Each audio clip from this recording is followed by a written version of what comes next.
आप सभी विद्यार्थियों का एक बार फिर से स्वागत है आपके YouTube channel Baljeet Hindi classes में। आज का टॉपिक रहेगा बेटा अलंकार। अलंकार एक ऐसा विषय है, एक ऐसा चैप्टर है 9वीं 10वीं 11वीं 12वीं के विद्यार्थियों के लिए तो कारगर है ही, साथ में जो विद्यार्थी जॉब के लिए तैयारी करते हैं और हिंदी विषय के प्रश्न अगर वहां आने हों तो पूरी संभावना होती है कि एक आध प्रश्न अलंकार से अवश्य आता है। ठीक है, तो इसलिए आज हम अलंकार का चैप्टर शुरू कर रहे हैं और जल्दबाजी में ऐसा बिल्कुल नहीं करेंगे कि एक ही दिन में पूरे अलंकार करवा दिए, उससे कोई फायदा नहीं होता बेटा।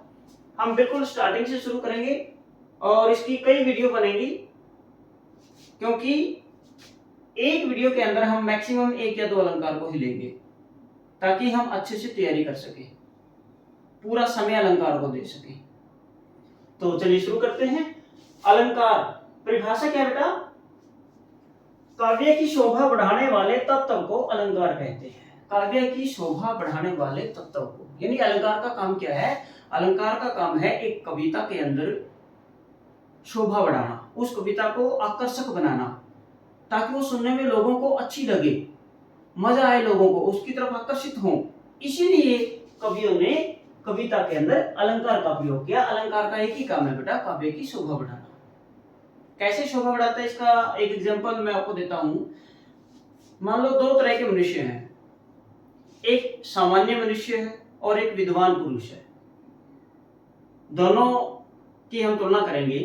देखो, एक सामान्य मनुष्य ने यदि अच्छे ढंग के कपड़े पहन रखे हैं, अच्छे आभूषण भी पहन रखे हैं और वह किसी उत्सव में जाता है तो लोगों का ध्यान उसके आभूषणों को देखकर, उसकी ड्रेसिंग को देखकर उसकी तरफ अपने आप चला जाएगा।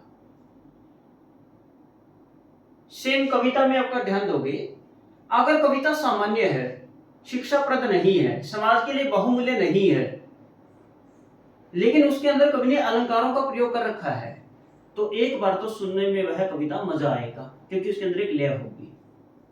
दूसरी तरफ बेटा एक विद्वान पुरुष है और उसने अच्छी ड्रेसिंग है, उसकी अच्छे आभूषण पहन रखे हैं, वह किसी पार्टी में जाता है तो लोग उससे बहुत ज्यादा प्रभावित होंगे, क्योंकि गुणों का भंडार तो है ही, साथ में जो उसका बाह्य व्यक्तित्व तो हमें दिखाई दे रहा है, उसकी ड्रेसिंग और उसके आभूषणों की वजह से वो और ज्यादा आकर्षित करता है।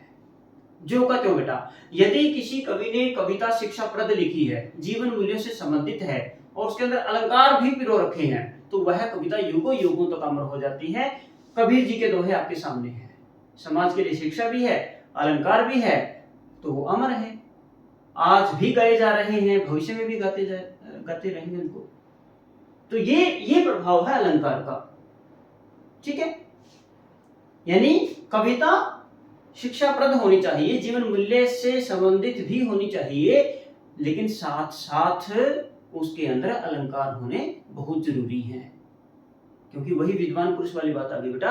अगर विद्वान पुरुष है और उसने साधारण कपड़े पहन रखे हैं, अगर वह किसी अनजान जगह पे जाता है तो उसके अंदरूनी गुणों को देखकर कोई उसे पहचान नहीं पाएगा, उसकी कदर नहीं कर पाएगा।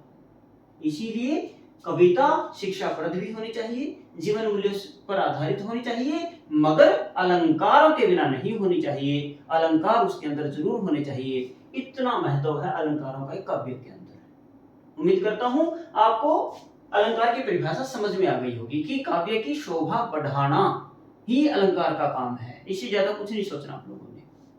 ठीक है, जो अलंकार शब्द है बेटा, ये अलम प्लस कार से बना है। अलम प्लस कार से, अलम प्लस कार, अलम प्लस कार से बन गया अलंकार, यानी अलंकृत करने वाला, सुशोभित करने वाला।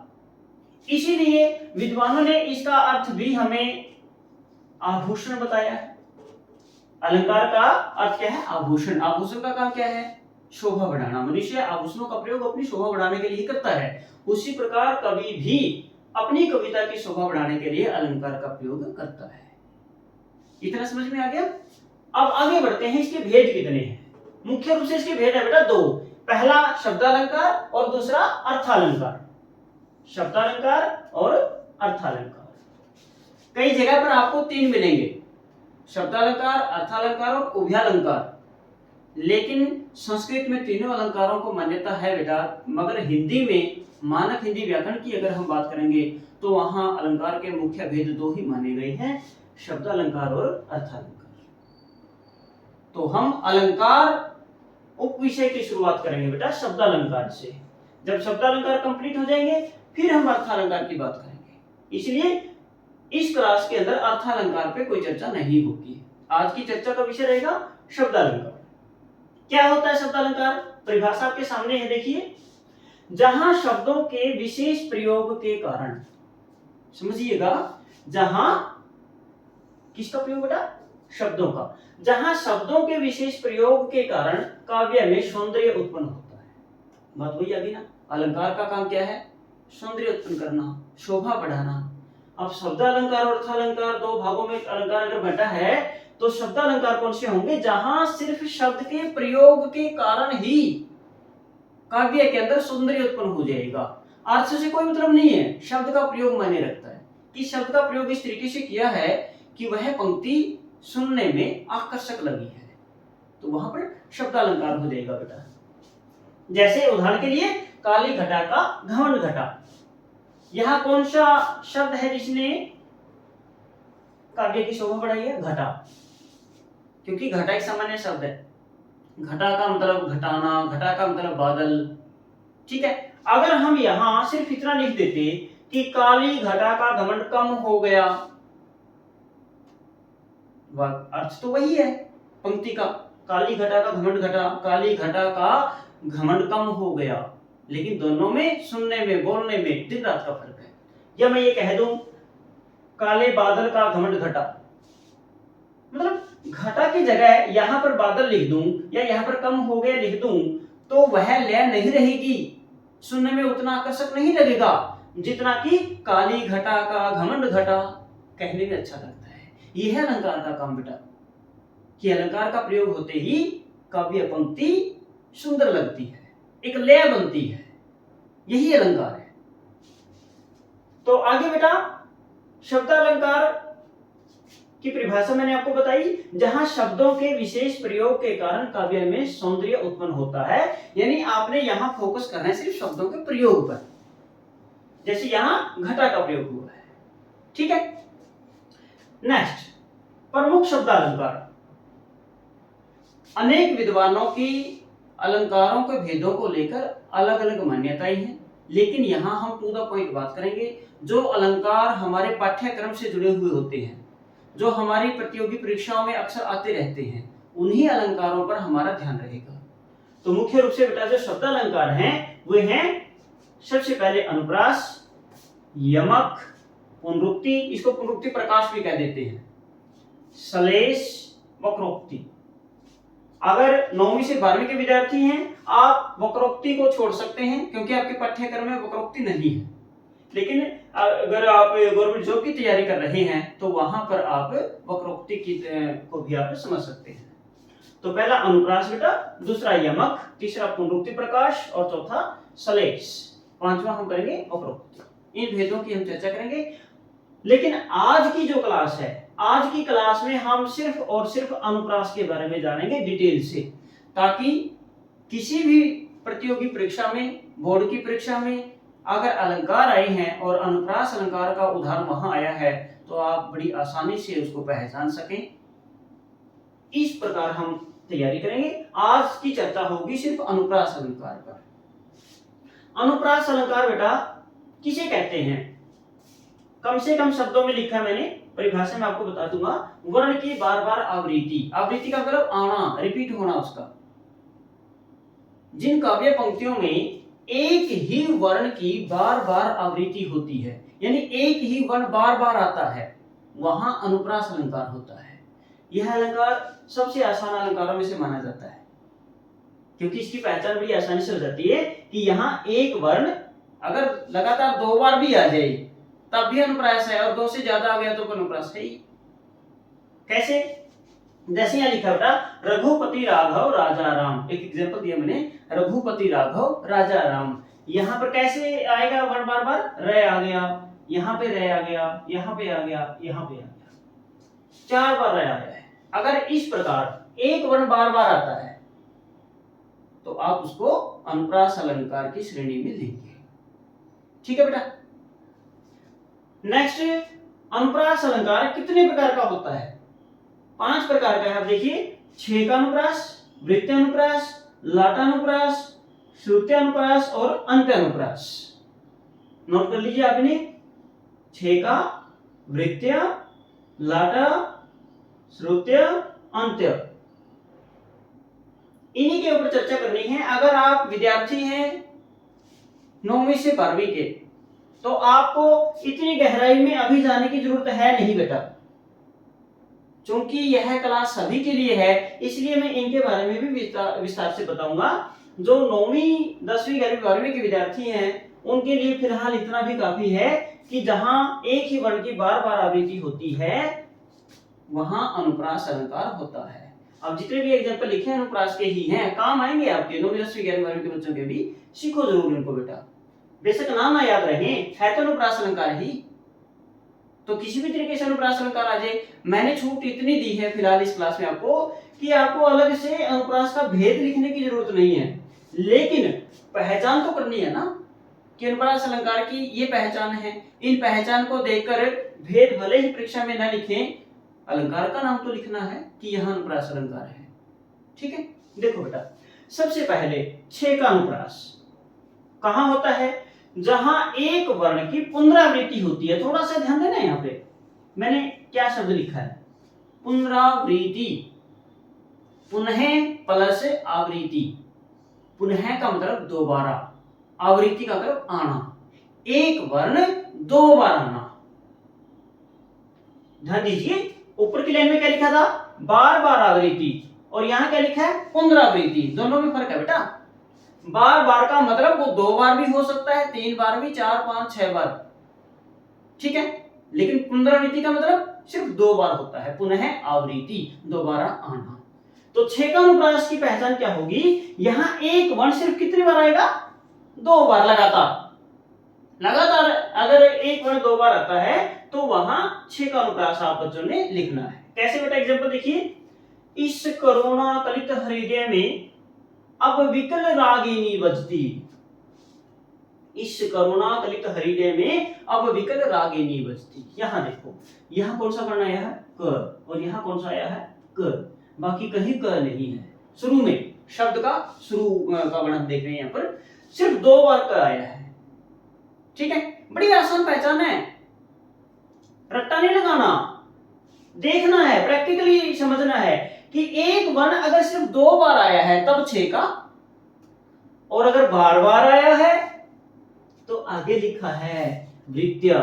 ये जहां एक वर्ण की बार बार आवृत्ति होती है वहां कौन सा अलंकार होता है बेटा? वृत्त्यानुप्रास। तो ये मत सोचना कि आप कुछ नया सीख रहे हो। परिभाषा में जो हमने सीखा कि जहां एक वर्ण की बार बार आवृत्ति होती है, रघुपति राघव राजा राम, वहां अनुप्रास अलंकार है। तो छेका और वृत्त्या, ठीक है, दोनों इस परिभाषा के अंदर आ जाते हैं। बस फर्क क्या देखना है बेटा आपने? 9वीं 10वीं 11वीं 12वीं के बच्चे आप 2 बार देख लें एक वर्ण को, किसी शब्द का पहला वर्ण 2 बार देख लें या फिर कई बार देख लें, तो उसको हम क्या कहेंगे बेटा? अनुप्रास अलंकार। ठीक है। अब वृत्तानुप्रास में क्या है? जहां एक वर्ण की बार बार आवृत्ति होती है उसे वृत्तानुप्रास अलंकार कहते हैं। कैसे बेटा? मैया मैं नहीं माखन खायो, मैं 2 से ज्यादा आ गया ना, इसलिए यहां पुनरावृत्ति लिखा था, और यहां पे क्या लिखा बेटा? बार बार, मतलब 2 बार से ज्यादा, क्योंकि 2 बार आ गया तो हम छेकानुप्रास मानेंगे, 2 बार से ज्यादा आ गया वृत्तानुप्रास मानेंगे। पहचान वही है, एक वर्ण बार बार आना चाहिए, कोई मुश्किल नहीं है, सिर्फ नाम याद रखना आप लोगों ने, छेका और वृत्त्या। छेका 2 बार वर्ण आया हो और वृत्त्या में 2 से ज्यादा बार वर्ण आया हो, बिल्कुल आसान है। तीसरा भेद है बेटा लाटानुप्रास। कौन सा है? लाटानुप्रास। लाटानुप्रास कहां होगा? जहां एक पंक्ति की पुनरावृत्ति हो, जहां एक पंक्ति रिपीट हो, जहां एक पंक्ति 2 बार आई हो, ऐसी भी बहुत सारी काव्य पंक्तियां तुम्हें मिलेंगी। लगातार 2 बार आ जाती है एक पंक्ति। ठीक है, कैसे? देखो, पूत सपूत तो क्यों धन संचय, पूत कपूत तो धन संचय, पूत सपूत तो क्यों धन संचय। मीनिंग बताऊं? आसान है वैसे भी भाई। अगर अच्छा पुत्र है तो धन इकट्ठा करने की क्या जरूरत है, वो अपने आप इकट्ठा कर लेगा। और अगर पुत्र कपूत है तो भी धन इकट्ठा करने की क्या आवश्यकता है, क्योंकि जितना इकट्ठा करेंगे वो खराब करेगा। लेकिन यहाँ अर्थ का महत्व नहीं है बेटा, यहाँ महत्व किसका है? शब्द का। क्योंकि शब्द अलंकार के अंदर किसका प्रयोग होगा? शब्दों का। शब्दों का खेल है, मतलब ये एक लय सी बनी है इन शब्दों का प्रयोग करके, सुनने में कानों को अच्छा लगा है। जैसे पूत सपूत तो क्यों धन संचय, पूत कपूत तो धन क्यों संचय। ठीक है, मतलब यहाँ एक लाइन है जो पूत सपूत तो क्यों धन संचय, उसी लाइन को थोड़ा सा बदल के रिपीट किया है। थोड़ा बहुत बदलाव हो सकता है, कोई बड़ी बात नहीं है। कई सोचो एज इट इज होनी चाहिए ना, लाइन वही होगी, रिपीट होगी, थोड़ा बदल जाए कोई बड़ी बात नहीं है। पूत सपूत तो क्यों धन संचय, पूत कपूत तो क्यों धन संचय। ठीक है, एक एग्जांपल वैसे बोल देता हूं मैं। तेरे लिए हम हैं, हम तेरे लिए हैं, मतलब तो वही है, लाइन भी वही है, थोड़ा सा बदल दिया, रिपीट कर दी। ठीक है, तेरे लिए हम हैं, हम तेरे लिए हैं। यहां पर भी आप कौन सा अलंकार कहोगे? लाटानुप्रास। हाँ भाई, मैं आप सभी के लिए हूं, आप मेरे शिष्य हैं, मेरे बच्चे हैं, और शिष्य गुरु का संबंध तो बहुत मजबूत होता है, इसलिए हम तुम सबके लिए हैं, हम तुम सबके लिए हैं और हमेशा रहेंगे। चौथा भेद देखो बेटा, अब श्रुत्यानुप्रास। श्रुत्या, देखना यहां ध्यान देना, श्रुत्या, क्योंकि आप कोशिश भी किया करो कि जो नाम लिखा है उसी में से पहचान निकाल ले। श्रुत्या का मतलब श्रुत से बनाइए, और श्रुत होता सुनना, सुनना। तो इसका मतलब क्या हो गया? सुनने में अनुप्रास। यहां परिभाषा में लिखा बेटा, एक ही उच्चारण स्थान से उच्चरित वर्ण जहां हो, जहां एक ही स्थान से उच्चरित वर्ण हो वहां श्रुत्यानुप्रास होता है। एक ही उच्चारण स्थान का मतलब क्या है? पहले तो उच्चारण स्थान समझो। व्याकरण का एक टॉपिक है उच्चारण स्थान, जब इसका नंबर आएगा तब इस पे विस्तार से चर्चा करेंगे बेटा। हमारे उच्चारण स्थान होते हैं, जैसे कंठ है, तालु है, मूर्धा है, ठीक है, दंत है, ओष्ठ है, हमारे उच्चारण स्थान है।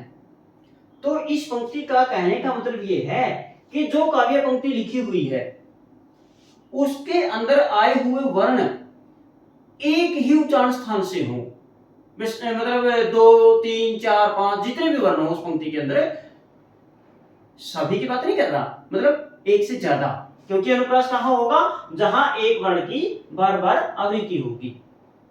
ठीक है, तो वो 2 बार भी हो सकता है, 3 बार भी हो सकता है, 4, 5 भी हो सकता है। लेकिन शब्द क्या बेटा, ध्यान से सुन लो, कि जहां 2 या 2 से ज्यादा वर्ण एक ही उच्चारण स्थान से आए हों, सारे के सारे कंठ से आए हो, 2, 3, 4 की बात कर रहा हूं मैं, पूरी पंक्ति की नहीं। ठीक है, कंठ से आए हो, तालु से आए हो, मूर्धा से आए हो, दंत से आए हो। एक एग्जांपल मैंने दिया, समझो इसको। देखो, दिनांत था, थे दीननाथ डूबते, इसमें द न त थ थ द न थ, और यहां पर एक और आ गया त। जितने भी मैंने ये वर्ण लिखे हैं सबका उच्चारण स्थान एक है बेटा, दंत। क्योंकि जो तवर्ग है त थ द ध न, पूरी की पूरी पंक्ति दंत से बोली जाती है, इनका सभी का उच्चारण स्थान दंत है।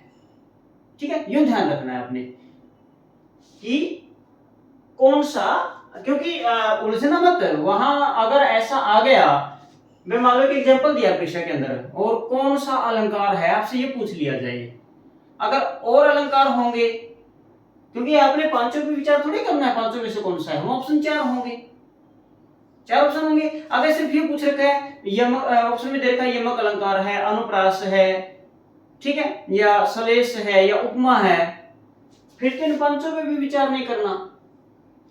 इनमें से कोई भी पहचान हमें मिल जाए, हमने अनुप्रास छांटना है।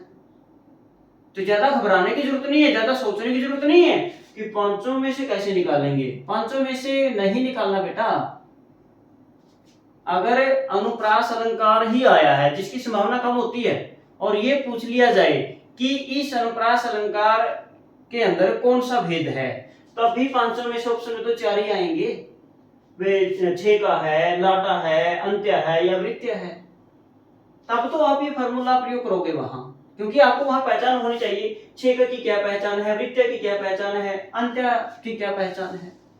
वहां तो ये काम करेगी, लेकिन उसकी संभावना बहुत कम होती है, घबराना नहीं है, ठीक है।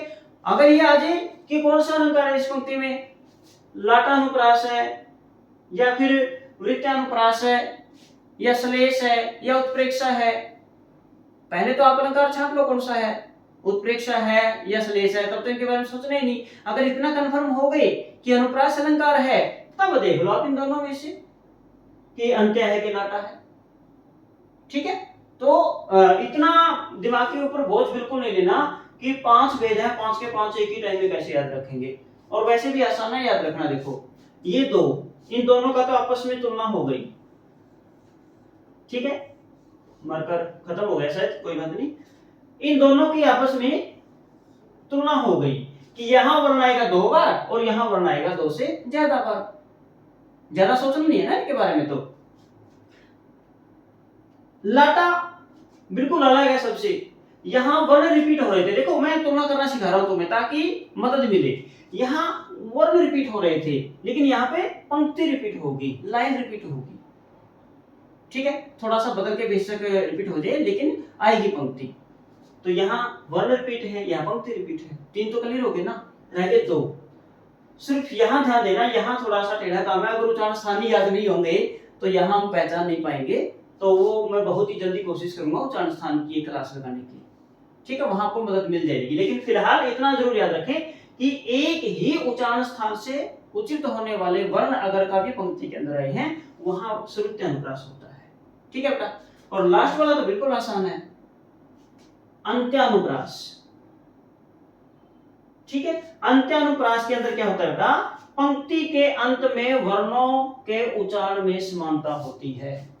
मतलब कोई काव्य पंक्ति है, कोई दोहा है, कोई कविता की पंक्ति है, उस कविता की पंक्तियों के जो अंतिम वर्ण होते हैं उनका उच्चारण एक जैसा होता है। कैसे? जैसे 10वीं क्लास के अंदर कविता है राम लक्ष्मण परशुराम संवाद, उसकी एक पंक्ति ली है हमने, नाथ शंभु धनु भंज निहारा, होई ही केहू एक दास तुम्हारा। देखो यहाँ ले बढ़िया ना, कहने का मतलब आसान भाषा बताऊंगा बेटा। अंत्यानुप्रास होता है जहां कोई कविता पढ़ते समय या सुनाते समय कविता के अंत में एक लय सी बने, वहां अंत्यानुप्रास होता है, एक जैसा उच्चारण हो जहां लास्ट में। जैसे नाथ शंभु धनु भंज निहारा, होई के एक दास तुम्हारा, निहारा तुम्हारा, एक जैसा उच्चारण है, ठीक है। कबीर के दोहे हैं, गुरु गोविंद दो खड़े, काके लागू पाए, ध्यान दीजिएगा, पाए, बलिहारे गुरु आपने गोविंद दियो मिलाए, पाए मिलाए, एक जैसा उच्चारण है, वहां अंत्यानुप्रास होता है। बड़ी आसान पहचान है ये, ठीक है।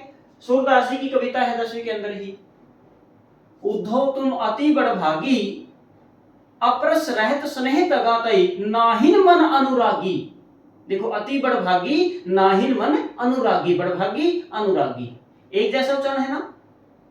तो वहां पर बेटा अंत्यानुप्रास होगा। देखिए कितना आसान हो गया, अंत्यानुप्रास को पहचानना कितना आसान हो गया हमारे लिए, कि लास्ट में ले एक जैसी होनी चाहिए, ठीक है।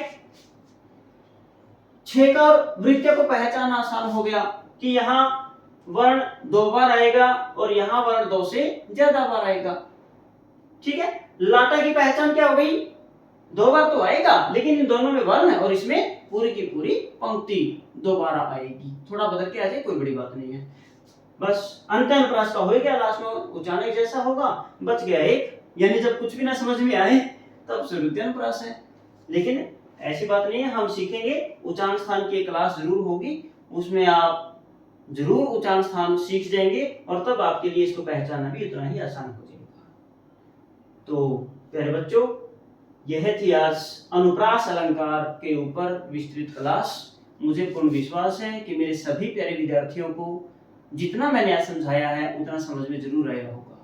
लेकिन एक रिक्वेस्ट मैं बार बार हर क्लास में करता रहूंगा बेटा, कि जब कोई व्यक्ति बोर्ड पे आपको कुछ सिखाता है तब आपको लगता है कि सीखना बेहद आसान है, लेकिन ऐसा नहीं है बेटा। जब मैं आपको पढ़ाता हूं तब आपको आसान लगता है, लेकिन अगर आप खुद से अभ्यास नहीं करेंगे तो आपके लिए आने वाले समय में इतना आसान नहीं होगा अलंकार के चैप्टर पर काम करना। क्यों? क्योंकि आप अगर अभ्यास खुद नहीं करोगे तब तक आपकी प्रैक्टिस नहीं होगी, और आपकी अगर प्रैक्टिस नहीं होगी तो आप उसके अभ्यस्त नहीं होंगे। तो जो मैं कहना चाहता हूं, सभी बच्चे अच्छे से समझते हैं कि अब आपने क्या करना है बेटा। इसके बेशक आप मोबाइल का सहारा ले लें, 20, 30, 50 एग्जाम्पल लिख लें, ठीक है। 20, 30, 50 एग्जाम्पल आपने ले लिए, मोबाइल गूगल से भी आप अगर सर्च करोगे तो आपको मिल जाएंगे। 50 ले लो, 100 ले लो, कितने एग्जाम्पल आप ले लो अनुप्रास अलंकार के, सिर्फ अनुप्रास अलंकार के एग्जाम्पल कहना आपको, ठीक है। 10 ले लो, 20 ले लो, जितना आपके पास समय है। फिर आपने क्या करना है, जो मैंने 5 भेद आपको बताए अनुप्रास अलंकार के, इनको एक बार अच्छे से आपने समझ लेना है। समझने के बाद आपने अभ्यास करना है बेटा कि इस पंक्ति में कौन सा अलंकार है, छेका है, लाटा है, वृत्त्य है, श्रुत्य है, अंत्य है, लिखना है उस पंक्ति के सामने। हो सके तो कारण भी लिख लो, भाई इस कारण से, कारण का मतलब पहचान, इस पहचान के कारण मैंने ये चुना। फिर आप उनको मिलाओ, गूगल पे ही आप एक एक उसको उदाहरण को बोल सकते हो कि इस उदाहरण के अंदर अनुप्रास का कौन सा भेद है, तो आपको उसका सटीक जवाब मिलेगा। कोई कंफ्यूजन है आप मुझसे पूछ सकते हैं, फोन कॉल कर लीजिए। मैक्सिमम विद्यार्थियों के पास मेरा मोबाइल नंबर है, नहीं है तो मैं रिपीट एक बार बता देता हूं बेटा, 94 164 61 372, 94 164 61 372 मेरा मोबाइल नंबर है। आप मुझसे संपर्क कर सकते हैं कभी भी। अगर मैं क्लास में हुआ तो शायद बेटा जवाब ना दे पाऊं, लेकिन बाद में मैं आपको जवाब जरूर दूंगा, ठीक है। तो अभ्यास जरूर करना है बेटा। जब तक अभ्यास नहीं करोगे, कितनी ही क्लास लगा लो आप, किसी भी सब्जेक्ट की लगा लो, एग्जाम के अंदर आप उतना अच्छा परफॉर्म नहीं कर पाओगे। तो मेरे प्यारे बच्चों, आज के लिए इतना ही। अगर आपको क्लास में आनंद आया हो तो लाइक जरूर कर देना, और पहली बार अगर आप इस क्लास को देख रहे हैं तो चैनल को सब्सक्राइब जरूर कर लो, क्योंकि इस तरह की क्लासेस लगातार इस चैनल पर आती रहेंगी। चैनल है बलजीत हिंदी क्लासेस, और दोस्तों के साथ शेयर जरूर कर दो बेटा, किसी का भला होगा। आपने क्लास लगा ली, आपके साथ कोई आपका भाई बहन दोस्त क्लास लगा ले, तो इससे हमारा अपना खुद का भी फायदा है, क्योंकि हम मानव सेवा का, समाज कल्याण का काम कर रहे हैं, और उसका भी भला हो जाएगा। आप सभी का बहुत बहुत धन्यवाद।